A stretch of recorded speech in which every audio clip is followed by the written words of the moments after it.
Now, joining us right now on the phone is Republican Representative Adam Kinzinger of Illinois' 16th Congressional District. Thank you so much for joining us on the phone this morning. Yeah. So, going into everything, and this vote is taking place today, we had heard that this timeline was that the House was hoping to get this impeachment in place by the end of the year. It looks like they're going to be able to do that. But now we're going into January with the Senate beginning the trial. How long do you think this thing is going to last out there? I called it a show before, but it's kind of like an ordeal. And, I've got to wonder how long this is going to last. And is this going to impact the election for Democrats?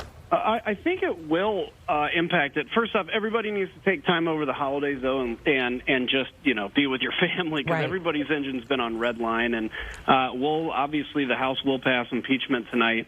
And then it goes to the Senate. They do it in January. Any prediction from just a quick Senate trial of 5 days to longer. I mean, the reality is every senator has to sit there without their phones and without even being able to talk to each other. And I think that's going to drive them nuts pretty quick. These are senators.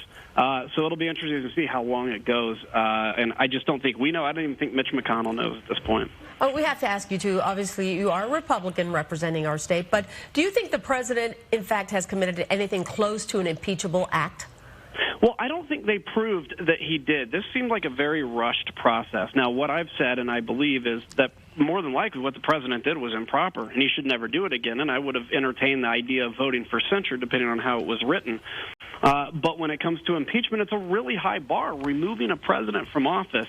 And I think it was a rushed process. They did not prove what they needed to prove.